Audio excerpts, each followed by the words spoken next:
Hey Disney friends, it's Amber with MickeyTravels. Let's go back to the Fastpass issue. I've got part 2 for you. This one's going to deal with the top 10 list of Fastpasses you should use if you have a family with young children that are going to not meet those height requirements for under the 40 to 45 mark.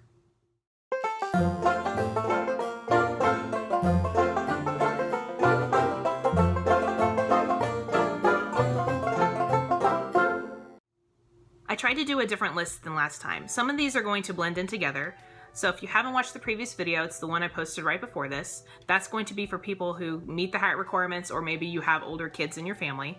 But this one's going to focus on those rides that are going to be more specifically for people who can't ride the thrill rides. Lines are still going to be long, so I've tried to compile a list for that. But some, it may not necessarily be worth a fast pass to you, but if you have to make 3 anyway, I've put some choices in here to maybe help you out, just because the lines are sporadic.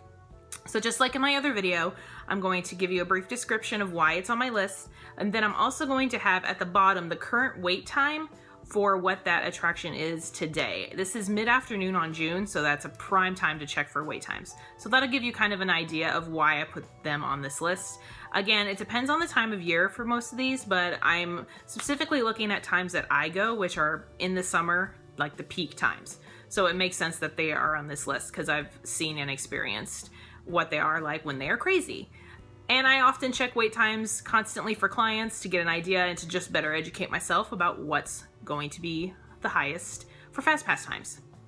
All right, number 10. Now, on the other list, I was able to do like tiers and like choose between this one and this one in tier 1.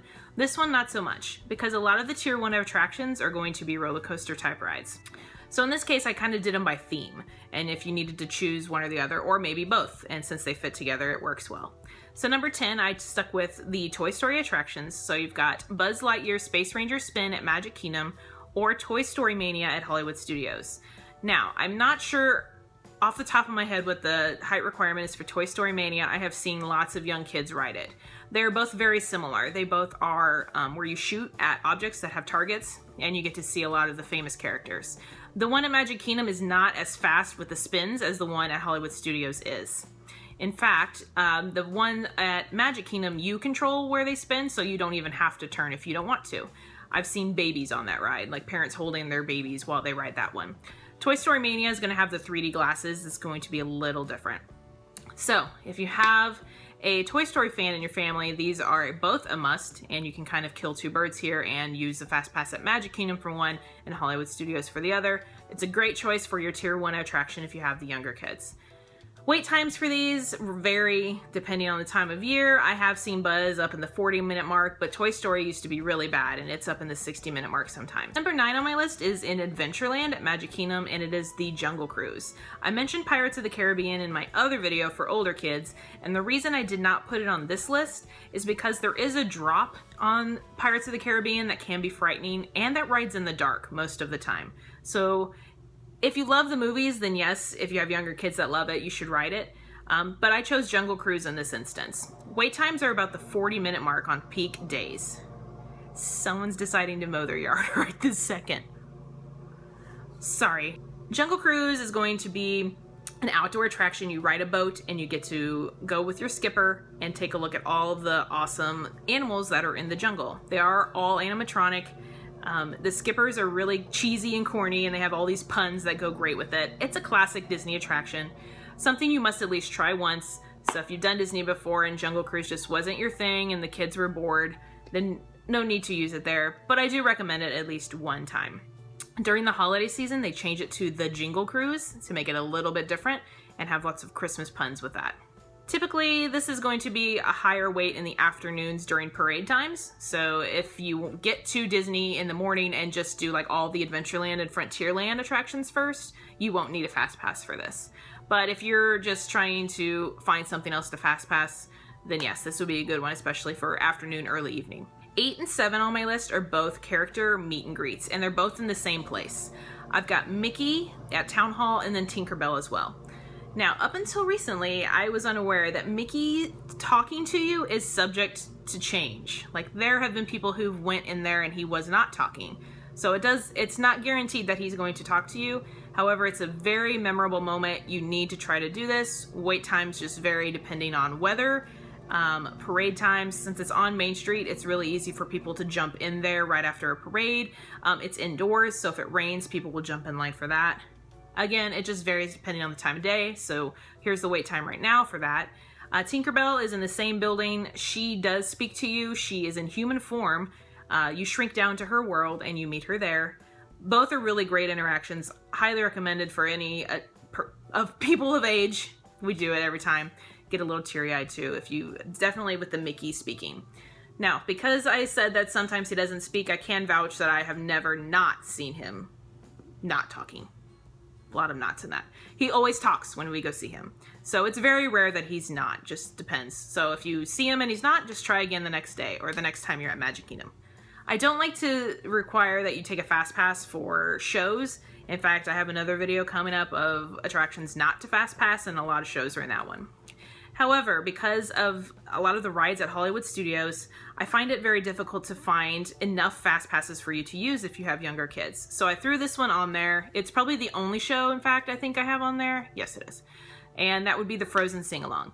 A lot of the shows will let the fast pass people in first to get their seats and then everyone else to follow. I believe Frozen, at one point, they just let everyone in at once. So it's first come, first serve. However, the fast pass line for Frozen is a lot shorter than it is for the regular queue. It's up to you if you want to use it or not. I was anti-Frozen for a really long time just because of all the stuff that was happening at Disney, and every client I had was all Frozen all the time. So it gave a bitter taste in my mouth, and I haven't seen this show. However, people rant and rave about it, and it's their favorite show at the parks. Very interactive. Again, it's a sing-along. Some things happen inside the studio while you're watching it, so it is a must-do, especially if you have Frozen fans. So that would be the one show out of all of them that I would fast pass just for a better seat so you can see Anna and Elsa really well. Number 5 on my list is a very, very new attraction, and the wait times are crazy as of right now. And in fact, when I was getting ready to film this today, it was temporarily closed. So I hope it is back up and running so I can give you the current wait time down here. But the Navi River Journey, similar sit-through kind of river attraction. It is indoors, but out of the 2 Avatar attractions, it's going to be the one that younger kids can ride. Flight of Passage is going to be more for the older kids and the thrill-seeking people. I have not been yet. Again, it just opened a few weeks ago. I'll give you my take on that after I do visit in November. But it is a huge wait time right now, 100-minute mark most of the time when I'm looking at these. So definitely if you're going to Animal Kingdom, this is a must.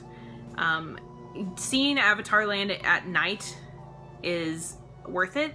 So if you want to wait and use that fast pass at night, or it might be the only time you can actually grab it because they go so quickly.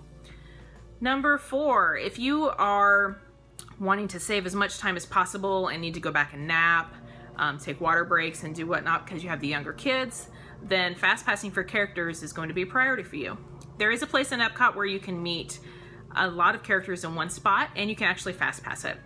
The character spot at Epcot has Minnie, Mickey, Goofy for sure, and then I think Pluto and Donald sometimes appear, or they have a separate one.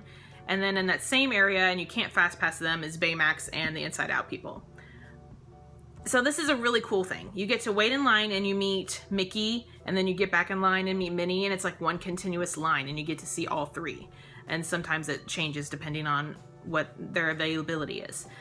So an easy way to use a fast pass at Epcot, because again, that's another park where fast passes are limited if you have younger kids, or not worth it, because sometimes you can walk on to Nemo and definitely Journey into Imagination's not fast pass worthy. So this would be a good choice. You could do the one of the tier ones and then choose the character spot and get to see all the characters in one time and not have to worry about, we need to go here to see this one and here to see this one. Plus, if you're dining at a location, that's another way to see them all at one spot. But this is a really good place, and it's a fast pass, so why not? Speaking of meet and greets, number 3, a princess meet and greet at Magic Kingdom. Now, Anna and Elsa used to be the big fast pass. Now they no longer take one at Epcot. So to get your princess kick, you want to make sure to go to Magic Kingdom and choose one of the 2, or do both if you don't want to do necessarily rides. I've had clients sometimes do rides one day and then chill and do more character meet and greets on the other day. That's up to you if you want to do that. So you can choose between Cinderella, Elena, Avalor, Tiana, Rapunzel, they're all there, and there's 2 in each, so you can choose if you want to go to one or the other. Wait times typically in the 40-minute mark on peak times. So it's a good use of standing inside when it's hot and being able to have 2 princess meet and greets in one place. Number 2 is on my other list. It's not necessarily a thrill ride, but it's a ride with crazy waits, classic Disney attraction, Peter Pan's Flight. So this ride has recently changed their queue, and unfortunately if you get a fast pass for it, you're not able to walk through that fantastic queue line. So if this is a must and it's a multiple attraction for you, I would fast pass it for later in the day and try to ride it first thing in the morning, walking through the regular line. Just the interaction is a great experience itself. Not necessarily like worth riding this if you think because it has long wait times it's fantastic. It's a short ride, it's just a classic. You ride in the boat over Neverland. It's just a one and done kind of thing if you're just a regular kind of guest. If you're a true Disney fan though, you try to ride it every time just because it's a classic. But if you're just looking to see something fun for the kids, again, this is super short, so you don't want to wait in line for 2 hours for it. So try to fast pass it just because the line is super long. And last on my list is a newer attraction. It's about a year old now. And for those princess fans, this is Frozen Ever After.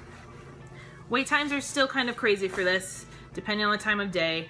I have seen some videos of some other people that I follow that if you go and it rains and people leave, get in line for that because they tend to not want to wait outside because the line queue is rather long and it does go outside. Wait times are pretty random. Again, like I said, I've seen an hour at some point, but it's still new. It's great. The animatronics look fantastic. Still haven't rode it, so I'm waiting to do that. But again, I've watched tons of videos where people are riding it and it looks amazing. So there isn't really anything scary about this. It is an inside dark ride, but there's plenty of light and songs that are sung, songs that are sung, and all kinds of great photographic moments. So something your kids will cherish. All right, I hope that helps. There are lots of other little things. You know, there's Barnstormer, the kiddie roller coaster, but the wait times aren't so long, so it's not necessarily worth a fast pass. Teacups are great. Again, there are tons and tons of attractions for kids that are younger. This list was just focused on ones that I think you should fast pass because of wait times. So I hope that helps you when you're having to think about what you're going to fast pass. If you have any questions, let me know in the comments below, or if there's a ride you think I missed, let me know too. I always like to see what you guys think as well. And if you're interested in using my services, find my information below and contact me, or check the end of the video. I've got different ways you can reach me there. Have a magical day. I'll be back soon with some more info. Bye.